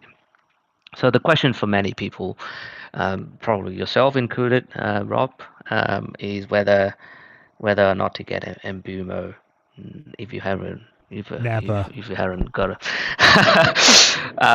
Well, yeah, I think you're probably in luck, because Don't feel it. The best fixtures for them, some of them have gone. And there are much better options elsewhere, I think, now in midfield. So I don't think a transfer for Mbeumo this week is the best use of your free transfers, and any other Brentford assets for the same reason. I don't think it's a buy now. Basically, hold what you've got, but yeah, focus attention elsewhere. Yeah, it's exactly what you said about Brighton after those first 3 games, right? Like it's gone. Look for the next one. Look for the next Mbuemo, and it's not now. But it's exactly, I think, what Lucien said about like being an audition. And I know you were joking about not watching Palace and Villa, but we're looking in depth at teams and games that other people won't particularly look at, and these are players that people will look at in the next few game weeks. And these are, I think you put it perfectly when you were saying like they're auditions, right? Sit back.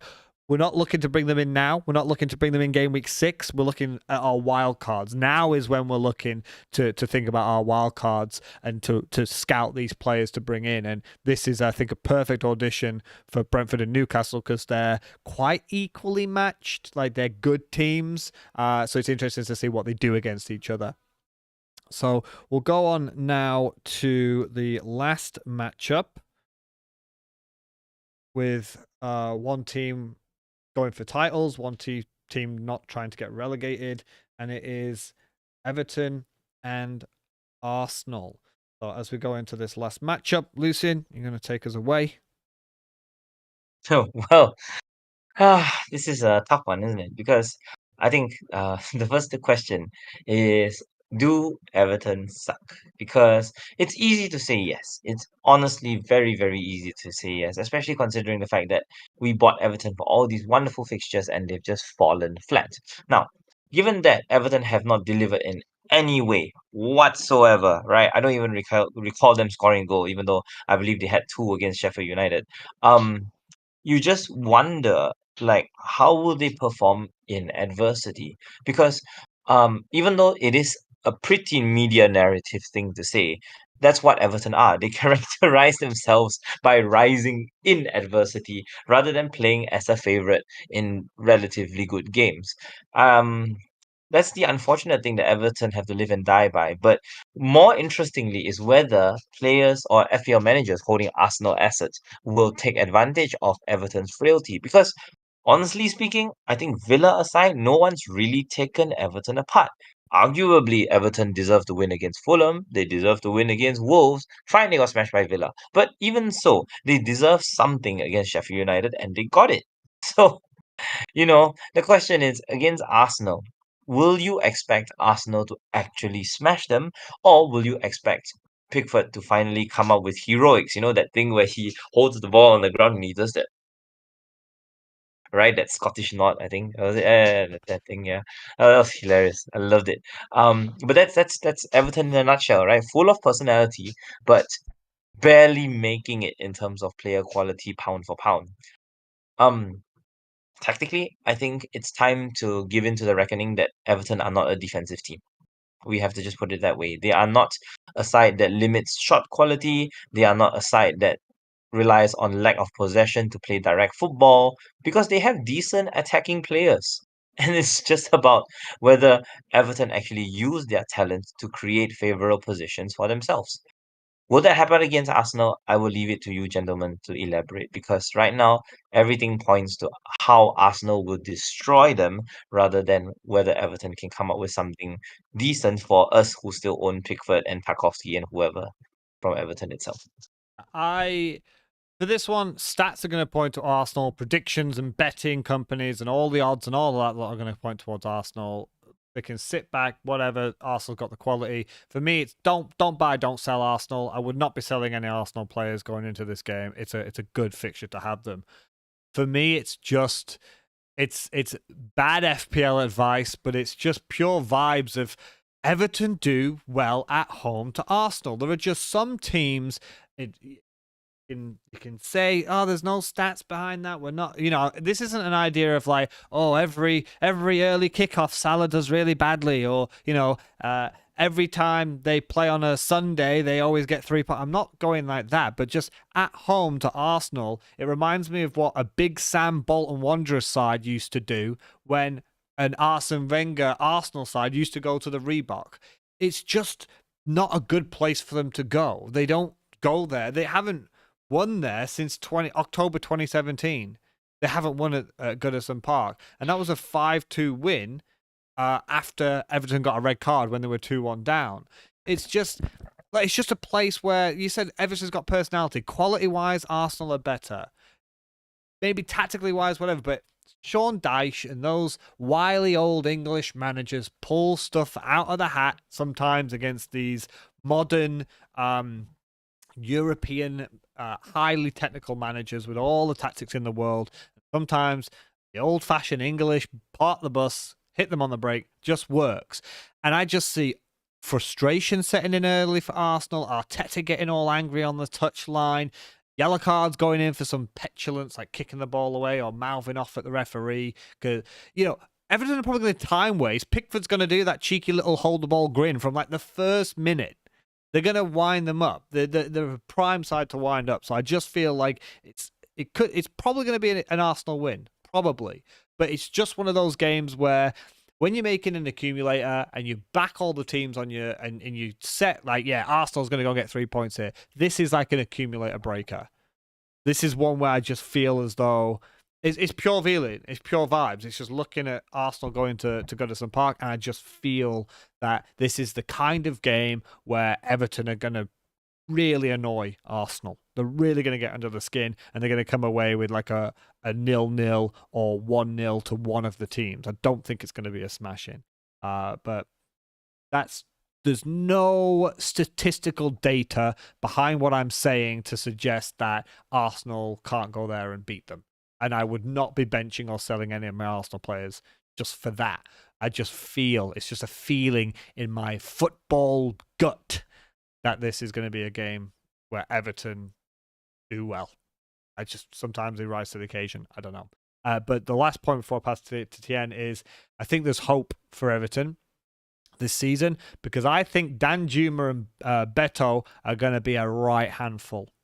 I think Beto's going to muscle himself around that Arsenal defence and be a bit of a bully, but I like a good old-fashioned little and large combination, and I think Danjuma and Beto are going to be good together for this side. He showed a little bit of a glimpse against Sheffield United, but yeah, so I think there's hope for Everton there. I think those two players, and when Calvert-Lewin is fit, could steer them to safety. But I think Beto and Danjuma, I think that's a good little partnership right there. Tien, your thoughts on this matchup?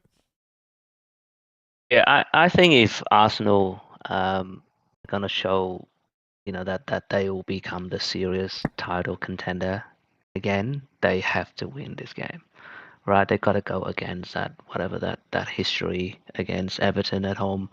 They're going to put that aside. They have to make this, a big win. They can't afford to lose, to lose the points, just like Fulham the other day. Like, they can't afford to lose those points because they have to win these games. But I agree completely with you in terms of FPL. It's no buy, no sell for any of these assets. So Arsenal's, I think if you got any, you keep them, you play them. And we see how they go. The good time to sell them is probably game week 8, when they play against City, or if they're doing well, you have an argument to keep them all the way to game week 16, as Lucien said earlier. Pickford, a lot of people got Pickford. Some people got Tarkowski. I think you can just keep them and bench them. They're not worth the transfer out, because free transfers are valuable. Do you really want to spend a free transfer from on a Pickford or Tarkowski? I think we just wait until the wild card and get rid of them all. I think a lot of people are on Pickford and Turner, right? And I think everyone's gonna play Turner. But then who knows? Turner might lose his place, and then we end up with Pickford anyway. So last week Turner come off the bench and give lucky owners a few points. Maybe it's Pickford's turn this time. Who knows? But yeah, I feel like Arsenal have to win this game. But yeah, no buy, no sell. Keep what you got, play who you want, and bench the Everton players. Simple. Yep. So let's go into our game week picks. So we choose a player that we back for 4 game weeks. We don't just take in the final points as a success story or not. We could have a player that gets 15 points in 4 game weeks, but admit actually we got lucky, or we have a player that blanks 2 out of 4, but they got really unlucky, right? So the likes of Jackson, I think that's a good example for Jackson. He's way up at the top for chances. Attacking runs are fantastic, but he's just not getting it. Lucian's shaking his head. Not a fan of Jackson. I love him. I think he's still fantastic. No, I love him. He's my game week 1 pick, but I'm running out of time. There's still time. But he's still great. He's way up there in terms of what you want, and he's getting the chances. That getting in the position and having the opportunities and the chances is better than XG. That's just, for me, that's just a fact. it's better because XG can come and go. But if he's done it since he was in like the B team for Villarreal, right? I wanna give a shout out before to Philip Novak. He's 11 Philip Novak on Twitter. I think he does fantastic threads. And he did one today about Nicholas Jackson's like the most transferred out player. It's a mistake. And he talks about why, and he goes into the B side of his Villarreal things, but the idea that like things like XG is just not as important as being top for things like runs, attacking runs, getting behind the back line, being a target for a pass, things like that. But anyway, I'm defender this week. And I'm just going to go boring. Look, I was looking at Luton, but I can't recommend like Kabore because I don't know if he's started. The fixtures are great. I'm going Trippier. It's boring. I wouldn't personally bring him in, but this is like a free pick that we get for each position. He's got Brentford, Sheffield United, Burnley, and West Ham. I'm predicting 2 clean sheets there from those 4 games. It's still on set pieces, still a great threat. But that's it for me. Trippier. That's what I'm going to go with. Lucian, you are the midfield. Somewhere out there, a big content creator with 6 digits followers laughs his evil laugh at FPL Hall's decision to pick Trippier. Anyway, yes, midfield. I am going to go equally boring, not because of fixtures itself, but because over the next 4 game weeks, I do feel that a team, or at least a player in a particular team, has a floor that is so high that I am expecting 4 returns in 4 games.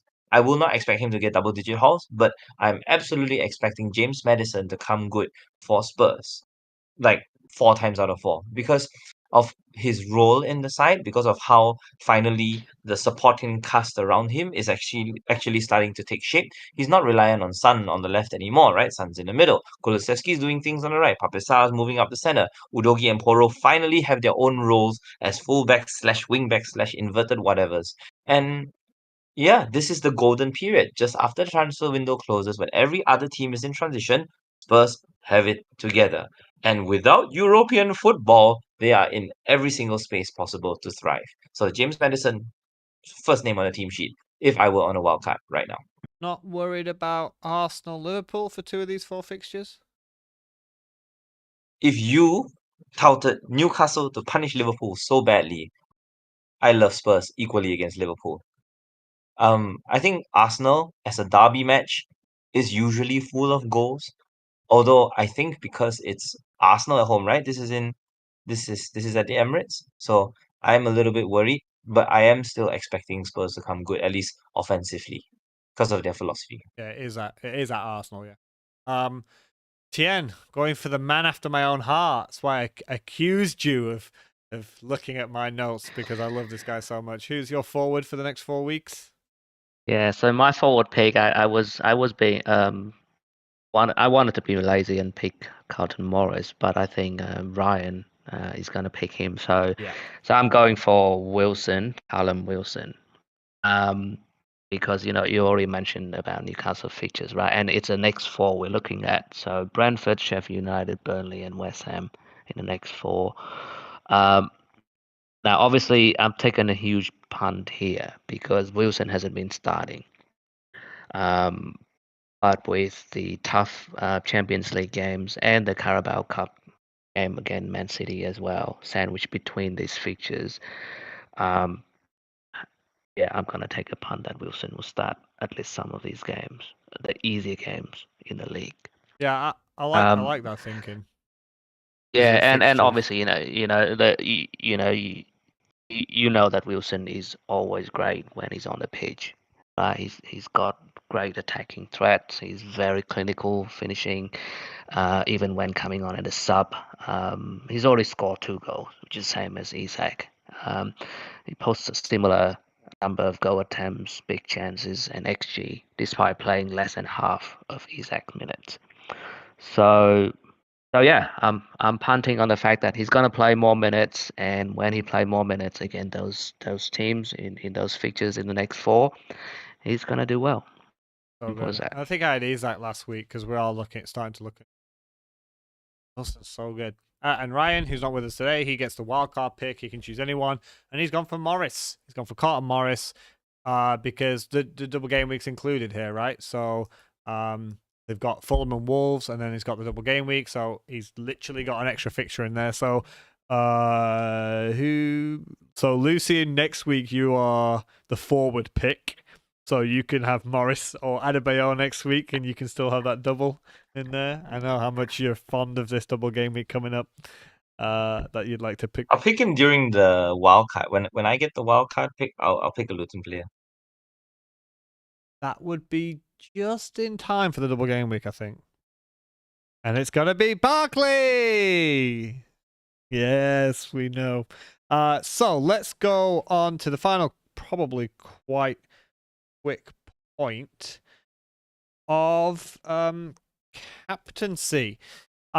So my argument for this, it's gonna be Haaland. I completely get it. It's not easy, but Maddison still is in my eyes when we're looking at when it's close, I don't want to say boring. I think that's just a childish way to just say you're playing a sensible game of protecting yourself against effective ownership. But when it's tight, if there's not a clear winner, I just think you go Haaland, because what's the point? Like if it's really close, he might get it. If there's a clear one, like Haaland's going to Arsenal and Maddison's got Sheffield United, I think that's a more cut and dried decision. I'm more comfortable, but they'll dominate possession against West Ham. They're probably going to get a couple of chances. He might get a goal. Still not fully sold on Spurs. Now, I could switch the captaincy to Maddison. I don't have Son. If I had Son, it would be like him as well. It's the same conversation. But I just don't quite believe yet in Spurs as a full team. Like, we're talking about Haaland, we're talking about who he is, we're talking about the treble champions in Manchester City. I feel confident in backing their star striker. I still don't fully trust Spurs yet, but I'm so against Sheffield United. That's what's swaying me. Look, West Ham are European champions, whether you agree with the title that they won or not. It's tight, but then when it's tight, I just go Haaland. Unless something comes and makes me think Maddison will be a clear choice, then yeah. But I am tempted by Maddison, and I haven't solidified. But I'm not going to sit here and be like, oh, I'm tempted by Maddison, and then just go Haaland. Like, I'm telling you now that my captaincy is on Haaland, but don't be surprised if I'm here next week and I said I captain Maddison. It's just the ownership is so big. It's so big. It makes almost captaincy a moot point for me right now until those City fixtures get tough. If this was a more difficult fixture than West Ham, I would feel comfortable doing it, and I'll do it. But it just feels like such a big gamble for not a necessarily potentially big gain. It doesn't feel like it's worth it. TN? Yeah, so I'm on Haaland as well, because obviously I don't have any Spurs at the moment, so I don't have Son or Maddison, so there's not even a conversation there. But even if I did, if it was Son, I would probably be tempted, just because of the upside. I think the way to think about it here is Haaland's gonna probably score a goal, like minimum as a ceiling, or as a floor. So you're looking at 6 points as a floor. How many points do you expect a Maddison, for example, to score? Right? Yes, they play Sheffield United at home, but is that gonna be that easy for him to like hold big? And will you be that surprised if Haaland hold? Like, he can score 2 goals easily because he's so clinical. He doesn't need a lot of chances. 2 touches, 2 goals. Yeah. Yeah. So 2 goals, that's a double digit, right? So then you need Maddison to at least match that, and how likely is that going to be?